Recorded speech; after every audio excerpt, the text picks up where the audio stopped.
Recipe. You've been in that all day, huh? Yeah. Yes. All right. So, what's your name and what do you do? My name is Stephen G. I'm a creative entrepreneur. I accidentally fell into modeling. It wasn't necessarily in my plan, but the inquiries happen so often. I was just like, man, I might as well shoot my shot. So, So, and what's like the first gig that you were like, oh, maybe I should get into modeling? really, my first gig was with Rihanna Savage X Fenty. That was your That was first? my first gig officially. That's insane. What were you thinking at the time? I thought it was nuts, crazy. Like, first of all, like Savage X Fenty is lingerie brand, so I'm thinking like, sheesh, like I'm a Yeah. big and tall guy. That was the vibe. But honestly, man, it was a life changing experience, and from there, like that catapulted my career. And that man was a blessing. What was the set like? So that was cool, man. It was dope. I shot ecom, so it was super relaxed, mad diverse, and they just really made it comfortable for me. You know what Yeah. I mean? So that being my first official shoot right out the gate, and then also being in my underwear, it Yeah. was something different. Yeah. But it was super comfortable, super relaxed, and I think we just knew from the energy on set that it was going to be something dope. Yeah. So What was the progression like having to step away from photography and then being a model? Did you have a mental battle there along that journey? yeah, for sure. I mean, I love photography, and I officially retired recently, but I actually found myself getting back into it just because I miss it. I think with photography, it's one of those things where I like to tell stories, and it gave me the opportunity to create. So I think I just struggle with really letting that piece go, but also understanding the value that I have as a model and just seeing myself in the marketplace, be it just being a black guy, being big and tall in the fashion space. Found myself on the better end where God placed me, so I Yeah. just went with it. What's it like being big and tall in fashion?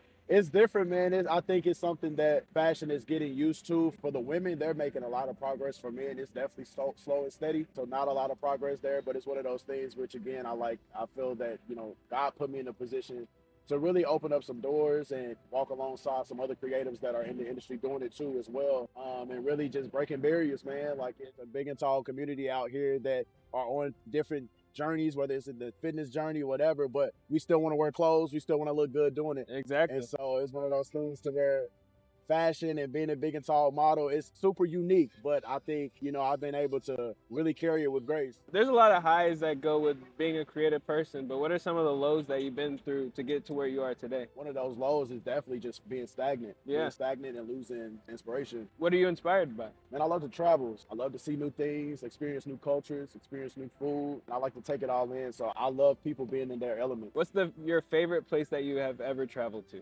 My favorite place I've ever traveled to has to be Manila, Philippines. Manila, Philippines. Yeah. I've never heard that one before. Really? Why Manila, Philippines? Honestly, because my expectations going in was so different than what I actually experienced. I didn't expect them to be as progressive of a country as they were. I think every aspect of the country, man, was just beautiful. The people were beautiful. The food was fire. The country itself is beautiful. Super clean. And really, I mean, everybody can sing. It's just one of those places, bro. You just find it's a different side of life that I've never seen before. And I'm just like, man, this is a beautiful place. The water was beautiful. And like I said, culturally, people were just kind. Yeah. Kind people. That's cool. That is Yeah. really cool. So what made you pick Manila as the place you were going to? So at the time, I was working a corporate job in sales and customer service, and so I was leading training a launch out in Manila, Philippines. I was there about a month and a half. Got to really experience the culture. I stayed pretty much like a local. Dang, out the country for a month and a half. Was there a culture shock? The people, they have like security with like rifles everywhere. Really? Yeah, just like you can be in a mall and you just got cuz posted up, just rifle in hand, just casual on a Friday. That's crazy. Just cuz. But I think, like I said, it's just the people are so chill. It's a beautiful country. I think that's one of the main takeaways that I love is that you find like a big area of the city that people just stayed in shacks.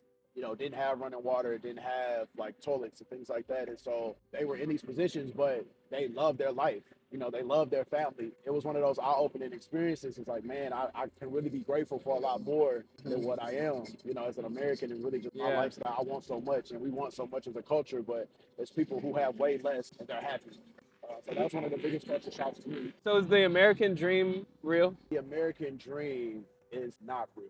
Only because I was able to reevaluate my life and what I consider to be the American dream. Finding gratitude in the things of like family, friendship, finding gratitude of even having just a place to stay. If you just are grateful for what you have and just love on what you have, Mhm. sometimes that can be enough. I don't want to say there's nothing wrong with wanting more, because I definitely want more out of life, but Mhm. it's giving me new perspective to appreciate what I have, and then Yeah. whatever opportunity and whatever things God bless me with that I desire, I'm appreciative of. Yeah. I love that answer, honestly. Yeah. Do you have humble beginnings? Absolutely. I mean, thankful that my parents provided a home, provided food. Definitely was not rich. We had them times making cinnamon toast, Oh, I love the cinnamon noodles. toast. Hey, cinnamon toast, throw that sugar on there. I'm Oh telling yeah. you, just things like that. You grow up and you just learn survival skills. Started working when I was about 14 years old. Oh man. Shifted my focus to really just start getting money. Mhm. And that's when I started my business and started venturing into photography.